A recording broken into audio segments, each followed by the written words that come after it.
Et bonjour à tous, j'espère que vous allez bien. Alors je fais une petite vidéo pour les personnes, qui débutent ou qui souhaiteraient se lancer dans un potager pour l'année prochaine. Bon, pour cette année, ça va être un petit peu râpé, quoi qu'il est pas trop tard, hein. Il y a toujours moyen de planter quelques petites salades d'hiver et quelques mâches, un peu d'ail et d'oignons blancs. Mais bon, c'est pas la question de la vidéo. C'est voilà, la vidéo, ça va être donner quelques, idées. Qu'est-ce qu'il faut faire pour démarrer un potager en automne, préparer la terre en automne pour que vous soyez prêts pour la période coupe-feu au mois de mai pour les plantations. Alors pourquoi le mois de mai? Parce qu'on attend toujours en général les 5 glaces pour tout ce qui va être les plantations dites de légumes de chaleur. Hein, c'est tout ce qui va être tomates, courgettes, aubergines, poivrons, etc. Et j'en passe. Hein. Tout ce qui va être haricots aussi. Voilà. Après, un petit peu plus tôt dans la saison, vous pouvez commencer à faire quelques salades, etc. Donc, si vous souhaitez arriver dans la grande famille des jardiniers potagers, et ben déjà, ce qu'il faut faire, c'est trouver une petite parcelle qui soit pas trop exposée à l'ombre, qui soit bien ensoleillée, qui peut avoir un petit peu d'ombre. Hein.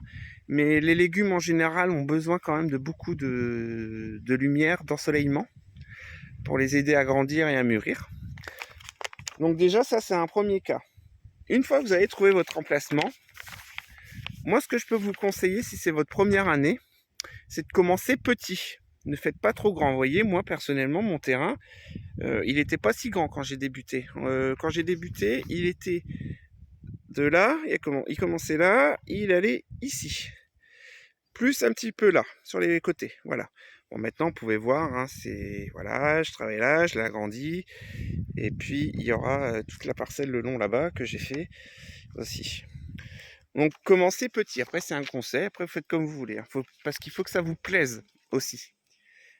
Bah, il y a des personnes, ils peuvent faire ça et que la première année, que ça leur plaît pas. Hein. Après, ensuite, qu'est-ce qu'il faut faire aussi? Et ben, une fois que vous avez trouvé votre parcelle adéquate, il y a plusieurs solutions qui vont s'offrir à vous. Déjà, vérifiez que votre parcelle est à l'abri du vent.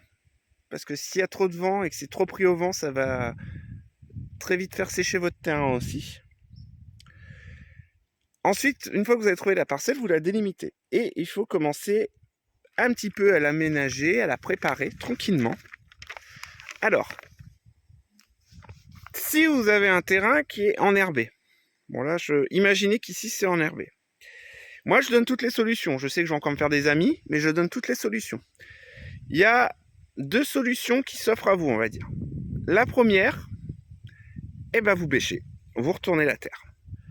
Alors beaucoup vont se dire non, on ne fait pas ça, on contrarie les micro-organismes de la terre, etc. Voilà. Moi je l'ai fait hein, quand j'ai débuté mon jardin, je ne savais pas, donc j'ai bêché. Ou vous avez une solution qui peut être un petit peu moins fatigante aussi, c'est vous recouvrez de carton non imprimé. Vous recouvrez de carton, bon, pareil, je vais me faire des amis. Une bâche aussi, il y a possibilité.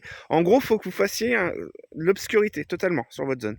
Pour que tout s'il y a de l'herbe ou autre, elle meurt, qu'il n'y ait pas de lumière qui l'atteint pour elle encore pousser, etc., que ça meure. De toute façon, pour moi, quand on a un premier jardin, on est un peu obligé de devoir un peu bêcher ou d'utiliser la fourche bêche. Hein. Voilà. Mais ça nous demandera peut-être un peu moins d'effort.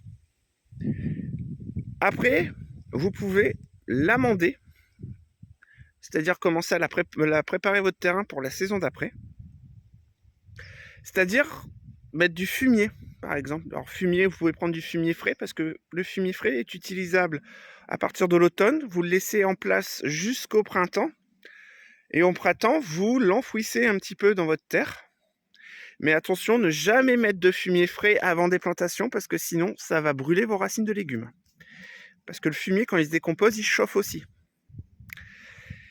Vous pouvez, si vous avez un petit peu d'herbe, de tonte, etc., vous pouvez mettre sur votre terrain. En gros, vous pouvez commencer à nourrir votre terre pour préparer vraiment votre année d'après.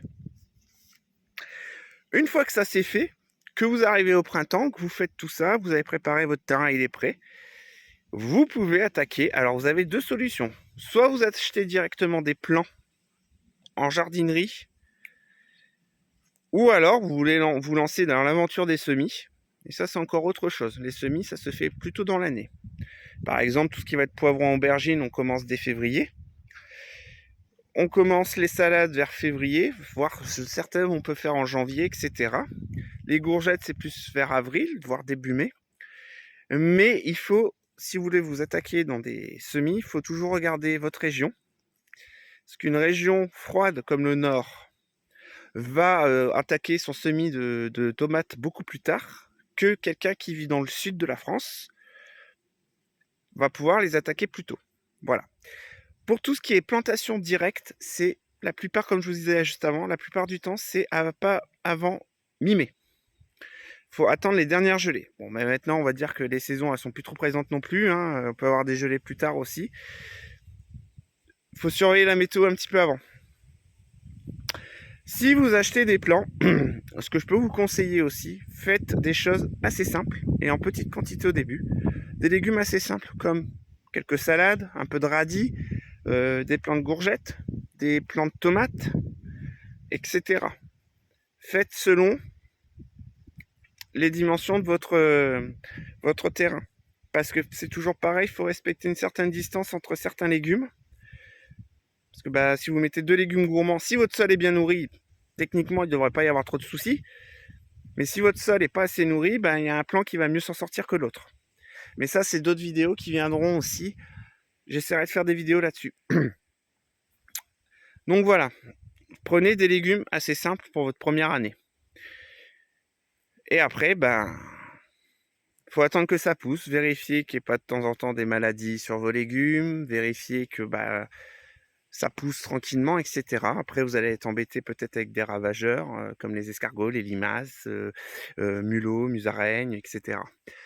Alors moi, je fais une technique depuis maintenant 2-3 ans, c'est que je commence à travailler un peu plus en rectangle ou en carré potager.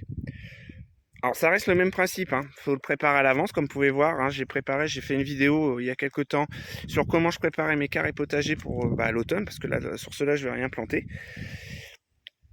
Moi, je trouve que je commence à bien aimer ce système de carrés potagers. Alors, c'est des carrés potagers qui sont en contact direct avec le sol. C'est-à-dire que tout ce qui va être les vers de terre, tout ça, peuvent remonter. Parce que vous savez, les carrés potagers, vous mettez des toiles géotextiles, tout ça. Moi, perso, j'aime pas trop parce que ça bloque la vie, du coup. Et du coup, les vers de terre peuvent pas remonter, faire leur travail non plus. Donc, voilà. Bon, je pense que j'ai fait le tour. Je réfléchis en même temps. Je pense que j'ai fait le tour de la question, tout au moins pour vous donner les premières indications si vous souhaitez vous lancer dans un potager l'année prochaine. Alors moi, vous pouvez voir le terrain là, c'est la fin de vie. À part les œillets d'Inde qui sont encore, qui fleurissent encore énormément. Comme vous pouvez voir, les tomates, tout ça, c'est fini. Les haricots, c'est en fin de vie aussi. J'ai les poireaux là-bas qui se portent pas trop mal. Mais là, ça y est, moi, là, on va dire que 80% de tout mon terrain va partir en repos. Et là, ça demande un autre boulot parce que du coup, moi, je fais la version, je mets un peu de fumier, mais c'est du décomposé, je mets un peu de compost, etc. au-dessus, et je laisse comme ça, et je mets des feuilles mortes en plus. Et le système avait bien fonctionné de ce côté-là. Donc voilà, mais bon, ça, voilà. Après, vous verrez, chacun a ses méthodes. Bon, sur ce, je vous souhaite une bonne journée à tous, et je vous dis à très bientôt.